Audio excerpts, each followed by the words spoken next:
Hi and welcome again to the Catching Up Podcast, your show about speedrunning, and today we are trying a new trick, but it's gonna be with SpikeVegeta and Super Mario Odyssey. Thank you, man, for being here today still.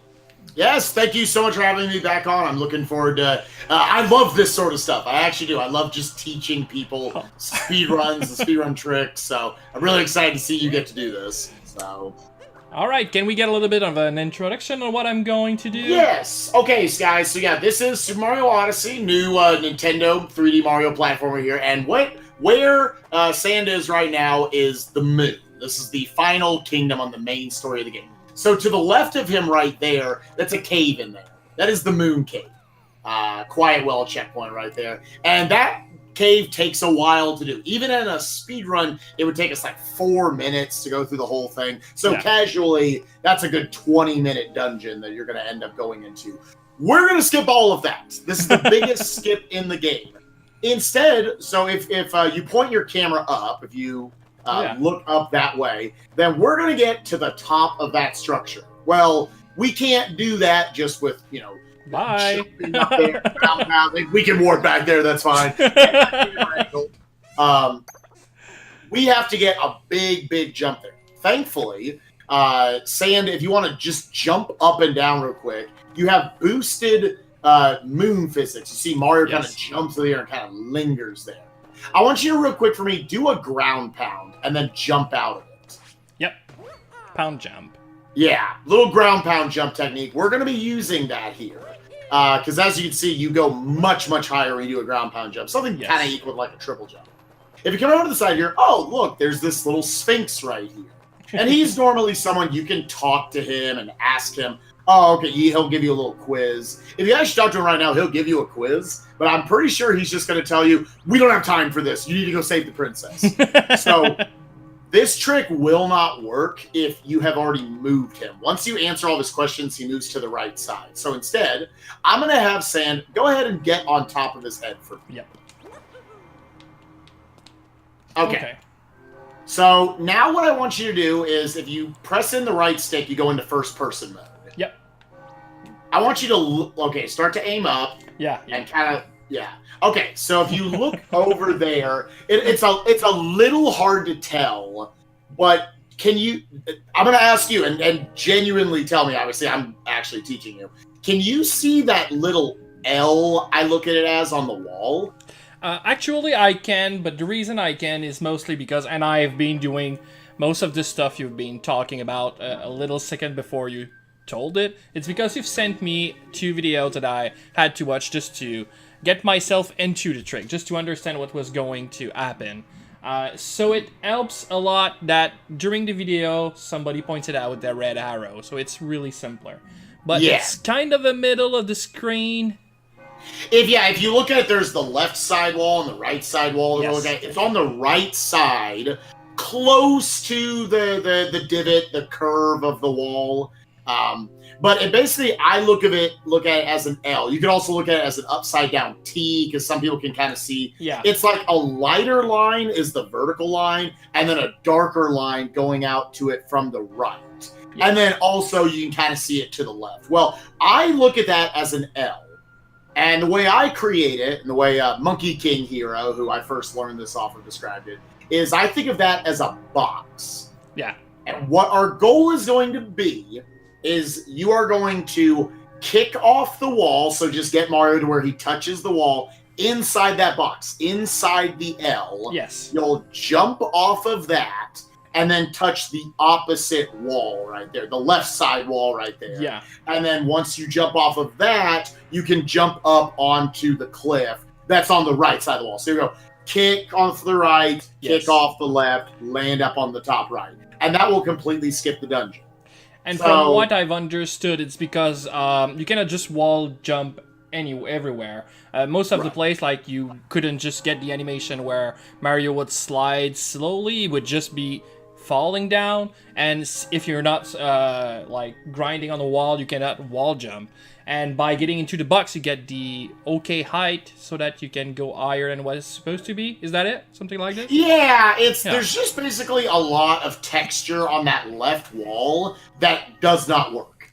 Okay, if you tried right now, if you tried just jumping off the wall in front of you, you'll kick off of that, I'm pretty sure, but you won't grab anything on the left side. Exactly. So I cannot gain any height. Yeah. Yeah. There's just a bit, losing it looks like, I actually didn't know, you can actually grab, like, the bottom part there, but you can't grab, like, the little middle section. So we need to get you high enough to where you can do that. Yeah. So again, when I say inside that box, make sure all of Mario's being, like his hands not touching the line, his feet aren't touching the bottom of the line. All right. You're not on the far right side. You're in that box and kick off with that. Right. So again, let's start with looking at the Sphinx. Let's isolate this a little bit. So you see how he has this little, almost like a head ornament. Okay, yeah. So I want Mario to be to the left from your perspective of that head ornament. Like this. So you're moving over. Yep. And then face the wall straight on. All right. Like this. Okay. So that position looked good enough for me. You'll find that's not terribly precise, but that's roughly where I try to aim for. All right. Now, all I want you to do for me is just do a ground pound jump like we did earlier. All right. Okay. So keep doing it, and I want you to focus in on Mario jumps all the way up, and then he starts to descend. He jumps all the way up, and then he starts to descend. What you're going to end up doing is that Mario's going to go all the way up, and when he is just about to start falling, which you just have to have this internal clock, this kind of visual, when he's about to start falling, I want you to press Y, or X, which will throw Cappy, and move towards the wall with him. And when you do that, Mario should auto bounce off of the wall. Yeah, all right. I was a little online, but I think I get a gist. Yeah, I think you would kind of like push yourself back a little bit. So you can start a little further up on the head, yeah. So, way and whoop. Okay, good. That's good. You already got the big step. So, as you can see, Cappy in this game in general, you're allowed to get one bounce off of him before you land on the ground. If you try to bounce off him again, it doesn't work. You can throw Cappy again after you do certain actions. Yes. But you see, this is a really simple setup where you're going to be able to just throw Cappy, hold forward. Yeah, you aren't straight on there. Yeah, exactly. But you'll be able to throw Cappy, move forward, and you will always bounce off of him. See? Yep. Yeah. That's cool. So what you're going to end up doing is you're going to do the ground pound jump up, throw Cappy, bounce off him, and then aim to try to land in that box. I think I'm moving forward maybe too much. As I'm going for Cappy, maybe I need to stay... not to continue pressing forward because it seems like I'm hitting the rock there. Okay, let's see it. I'll try to watch and make sure. So okay, yeah. So some people will move Mario. I actually, for my setup, I do not move Mario. Okay. In that, so I don't start moving him up and to the left until I bounce off Cap. All right, makes sense. I'm sure there's multiple ways to make this work. This is just how I do it. Okay. Try waiting a little longer. It's easy to be anxious with this trick. Makes sense. All right. Yeah, it's a little early.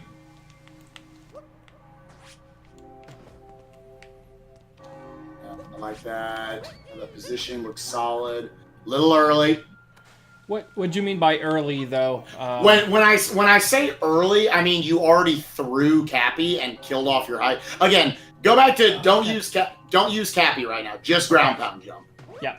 Look, really pay attention to how high he goes, and then he's supposed to start. So I. Oh, like that. Okay, yeah, I get it now. Oh yeah, that was very close. Yeah, that was very good, I think. Yeah, it's common with me and speedrun tricks that. A lot of times when I fail it, I'm always early. So that was early. Yep. I get what you mean by early now. Yeah, so you cut yourself off before you actually got to your maximum height. Exactly. Oh, that was much better. Oh! Okay. Oh, wasn't bad. We're very close already. We're very close. So I need, if I get the steps right, I need to kick off the left side wall then, right? Yeah. So if you end up kicking off the box, the L we're talking about, then you'll kick off the left wall. Oh, yeah, okay. Yeah. So that was, you saw how Mario, like, you can see the L, you're just yourself, right? yes, I can see it. Yeah, you see it. So you notice that, like, Mario's whole, like, all of his legs were basically inside the bottom of the L. Yeah. If you're half a Mario higher and then go right to the left wall, you should be able to kick off of it. All right, makes sense. That timing right there, you missed Cappy, but the timing looks exactly what I tried. Oh, okay, cool.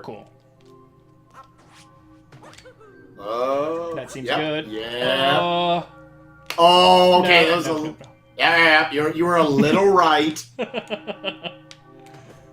Again, this is something that it takes people a while to initially get. Once they get it, it's not too hard. Yeah. Just because you have the same muscle memory, and that's what I always tell people about in speedrunning. It's going to take you a little while to learn something, but once you learn it, it's amazing what you hope you retain. I agree, actually. It's not the first trick people have shown me, and it's crazy how you can reproduce them once you know them. Right. Yeah, that wasn't right. Alright. Yeah, try starting a little further, to the left? like closer to the Sphinx's eyes, like further up on his head. Because I think that might have been you were too close, so Cappy interacted with the wall and moved off to the side. Oh, that was too low, eh? Yep. Mm-hmm. All right. But at least I see it, I guess. Let's do this right now. That was too early. A little early. Right. Okay. Yep.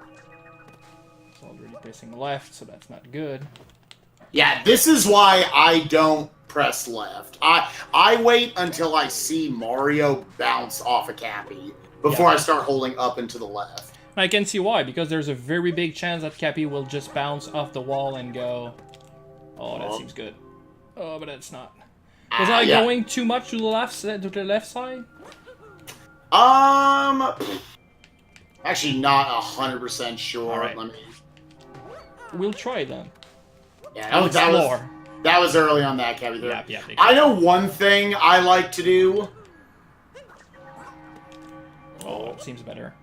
Oh. No! All right. Getting close. You are getting very close. Yeah, I think it's really good. I see a lot of people, like, I allotted it could take you 20 plus minutes to go ahead and do this. So one thing I like to do, it may or may not help you, is that I will actually make the camera be right behind Mario. You've got it a lot, and I did the same thing where I kind of have almost like a top-down view. Okay. Make it to where it's like behind Mario. Okay, like this. Yeah, more like this right here. Oh, that might help, actually, yes. I can see why. Because then you can see the arc of Mario. Yeah. Little early there. I reflexively put it back diagonally. There we go. Oh, you're so close. Come on, yeah. you are so close. So, what would I have said there? I'm trying to think back to what I... It might have been just you need to start, like, as soon as throw... Well, already up and left. Okay. Okay.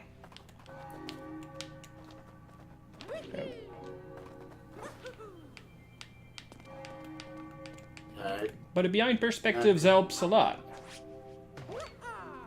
Yeah, I just do anything I can with a camera in order to just visually make myself be able to see. All right, I failed it, but why did I fail it? Exactly, yeah. So, okay, yeah. That positioning on the Sphinx looks good to me. That timing looks good. And then probably at this point, honestly, you're doing really good with the first two steps. I like your Sphinx positioning.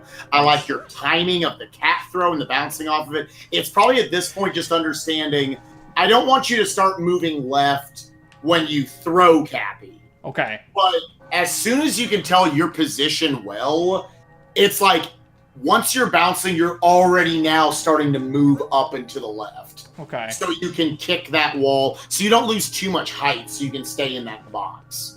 So as soon as I throw it, or after I've thrown it? Yeah, as soon as you see that you're bounced up left, up left, up left. All right. And then you're already kicking the wall. Because at this point, the place where I'll fail it the most is I'm just trying to get Mario in a position where he'll snag that L, that box. Yeah. And sometimes I just don't snag it fast enough. Yeah. You're to the point where you're failing it like I do. That's an easy place to start, I guess. Yeah, exactly. But it's fun to see progress, actually. It's been not even 15 minutes, and I'm already in the third... Oh, that seems good. Oh, you might be a little... Oh, my God. You were like 2 pixels too low. Yeah, yeah. You're getting so much better at this already. Thank you. And anyone at home, I 100%... If you want to get into speedrunning Super Mario Odyssey, I would go learn this trick, because you'll save so much time. Like, 5+ minutes. More than that if you're doing the little dungeon slowly. Yeah, yeah. Yeah, a little early on throwing Cappy. Yep, exactly. I've seen that. And then from there, just play the game.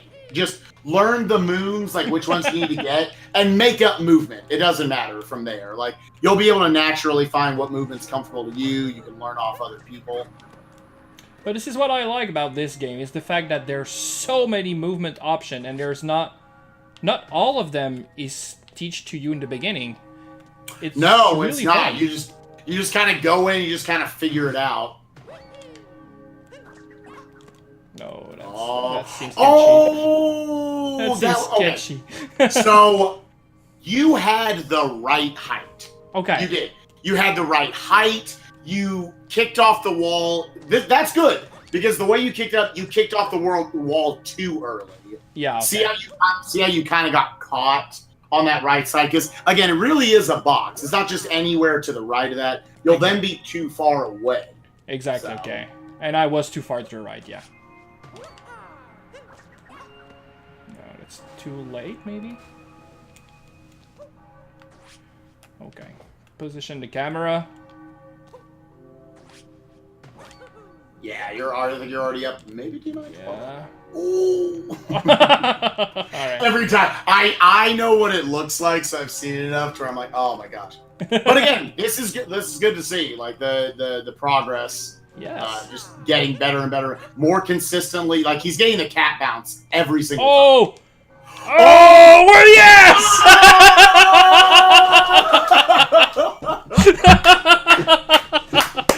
Yes! Yes, dude! Oh, man! The last part is not hard. You just have to do ground pound and then cancel it into,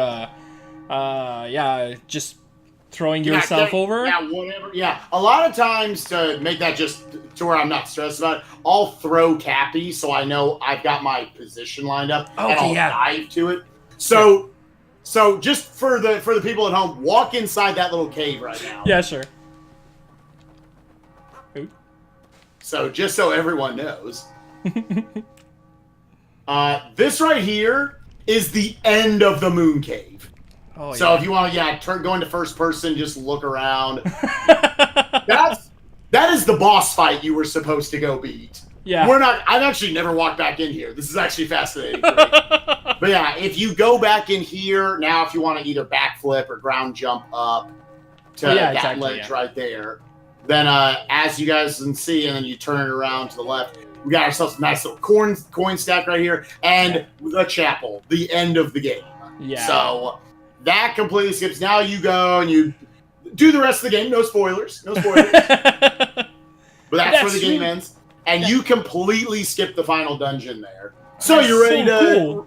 Yeah, that's awesome. You honestly... I'm not making this up. You honestly got that really fast. Oh, thank you. But you did give me videos to watch, and you're a really good teacher, seriously. Spike, that's really cool. Well, thank you. That's sweet of you to say. But, like, the first, second, and fourth steps, you actually got... Yeah, it was a little early. The first, second, and fourth steps, you got very, very quickly. Thank you very much. The third step is the hardest part. It's knowing how to snag that wall. And that's just... You do it a lot, and you slowly realize, okay, you might have done it again. I wanted to do it again, but that was. But I think I did. I do get the trick. I was doing it way too earlier. And I think that my idea of what was early might have been really bad. Oh, come on. This one had to count. That was, you kicked off, you were a little too far left on the right wall. I get it. That's, yeah. So what happened right there, gosh, oh, you're doing it so well. Thank you. So, I guess the way I almost look at Mario, the way I would explain this in the future to someone, because I'm learning stuff as a teacher now as well, is you go up in the air, and then Mario will sort of, I don't even think of it as he's about to start falling, he just stops going up. Exactly, yeah. So you have maximized the amount of height you're going to get off this ground pound jump. Boom, boom. Oh, that was a little early, but I think it's good. Come on. Aw, sad. And you cannot try it again, yeah, I know. Yeah, that was, I've tried to look into just other ways, like maybe you can throw Cappy into the wall in order to get him there a little faster, like on the left side. But yeah, you're already a natural at this. Like, give it another like 15 to 20 minutes. Oh, and here we go. There it is, ladies and gentlemen. I had to do it twice. Yeah, I know. I was like, that's a true speedrunner right there. Okay, I did it once. I'm going to do it again. Yeah, sure, exactly. So, but that's a super fun trick, and actually, like you said, this is probably one of the complicated tricks you can do in that game. Yes. And I've done it twice in, 25 minutes? If that? If that, yeah. Yeah, 20 minutes. You did it twice already. I recommend this to anyone. Again, the big things to understand, just going through those steps. Yeah. Understanding visual cues. That was the first thing we went over. So I first thing made him look up at the wall. I made you look up at the wall to see that is the box you are aiming for. And if you guys don't know what that is, I don't know if we want to like somehow like let people know, like, go watch these videos, because I know some other ones that... Oh, yeah, we'll link the videos in the description, of course, yes. That's what you're aiming for. You want to have specific setups that we always talk about in speedrunning. So we knew, okay, let's line Mario up at this position. Yes. So that I don't have to move Mario around a bunch. It's just a ground pound. You go straight up in the air, and then once you have your visual cue, you throw Cappy forward. He's not holding bounce or anything at that point. Just throwing Cappy forward and holding Mario forward. So he'll naturally, Cappy will stop on the wall, and then you'll bounce off of him. Yes, exactly. So there's no, like, complicated inputs. And then from there, it's the hardest step, just trying to say, okay, now I'm trying to just move Mario to where he's in that box. And what you'll learn if you did this trick more is, okay, I see now when he kicks off that little spot, it's not going to work. Yeah, you exactly. already know, okay, his hand was too far left, or my feet were a little too low to the ground, and then you'll just get it. It's kind of a wonky trick in that way, but it's effectively just getting enough height where you're hitting a part of the wall that will let you walk. Exactly. The two videos you've sent don't even do it the same way, both of them. And actually, like you said, get the visual cues you need as long as you get enough height, and then everything should fall into order. But the box thing they both use, like the inside of the L, seems to be universal in that trick. And the point I was trying... I'm so glad there's a good visual cue on the wall, because it could have just been any other dirt patch you'd have to look at. But it's a pretty distinct L. Once you see what it is, you'll never forget it. And the point I was trying to make earlier was I did it twice in 20 minutes at school, but it's not necessarily because I'm super good or anything. First, I had a good teacher, thank you, Spike, but also I'm a very average gamer in general. And my point is that anybody can try it. I mean, even if it takes you an hour, it's not necessarily important, but the pride and the fun you have just doing this, man, this is the adrenaline. I'm actually sweating. My hands are sweaty. Yeah, I could tell you were so excited. I love that moment in speedrunning when someone learns a little trick and goes, oh, I did it! Yay! I love that so much. I genuinely do. So it was beautiful getting to watch that. So I hope more people at home watching, I hope you're like, oh, okay, I want to try this too. Yeah, that's my point. I want to share my passion and the passion of speedrunning in general. And I think we both do a great job of that. All right. Thank you very much, Spike, for doing this. Do you want to maybe there's an event coming that you want to talk about or anything before we leave off? Sure. I mean, I don't know what events are going to be going on, like, whenever this episode comes out and everything, but I always recommend to people, if you're into speedrunning, of course you can watch the Games Done Quick events, but go on Twitch. And actually, as of today, it just switched over to where people can use a tag system and just search speedruns. People, hundreds of thousands of people watch speedrunning at GDQs, and then, the average speedrun stream is still streaming for, 10 people. Yeah, that's true. Please go give these people some love. I mean, some Super Mario Odyssey speedrunners like Nicrovita, Bayleaf, Kerbis54. I could name Timpani. I could name dozens of Super Mario Odyssey speedrunners if you're watching just this right here. Give them some love. Watch them. I find speedrunning absolutely fascinating to watch. It's at its base, it's just being really, really good at a given video game. It's putting in a lot of hours again. I know you say like, "Oh, I'm not a good gamer," or I'm an average gamer, but like you got that honestly really, really fast. Thank you. And speedrunning is 95% practice. Exactly. If you wanted to, you could just keep doing that over and over again, and eventually you'll be a master of it. You'll be able to teach somebody else how to do it one day. Maybe one day. Maybe one day you'll get to teach them. I have a dream of that. But yeah, just please give other people a follow in the speedrunning community. Search speedruns on Twitch, and give them some love, because there's a lot of really, really good ones out there that stream for almost nobody. They deserve some. And that's super cool. That's also very humble. But can I talk about you then? I watched today the underground events you're doing with Jobs. Yeah, a weekly event that we host on my channel, Speedrunning Underground. Yeah, and it was a lot of fun racing. You and Jobs are commentating about the race. And that's impressive considering that you both have a lot of experience in speedrunning a lot of games, but commentating on that many different games, that's impressive, man. Yeah, and that's part of the fun of it. I love having this just inherent knowledge of speedruns and speed games. And so Mega Man X is one of those, I know, as we talked about in the interview earlier, it was one of my games that I played as a child. But, going that next level and understanding why do they do certain things, how tight are certain tricks and frame windows, and how random are the bosses and how they have to react to whatever they do. So today, before we had the races on, I sat down with J-Hobbs, who watched the world record as of a couple of months ago. And cool. He got to watch the whole thing and just got to learn a kind of a crash course. And he said, all of a sudden, he told me afterwards, I have such a bigger appreciation for Mega Man X speedrunning now. And that's really cool to me. I think it's awesome just to get to understand more about what goes into any speedrun. I think that's part of what happens on Speedrunning Underground is, some weeks I do that for him. Some weeks he does that for me. We did Sonic Adventure 2 Battle last week, and I really didn't know the speedrun of it. Now I have so much more of an appreciation for it. So, well, then a big shout out to you and Jobs. Then continue doing great work for the community. That's awesome. Thank you so much. And thank you, Spike, and thank you, viewers. I hope you all have a good day, and see you at the next episode. Bye-bye. Bye.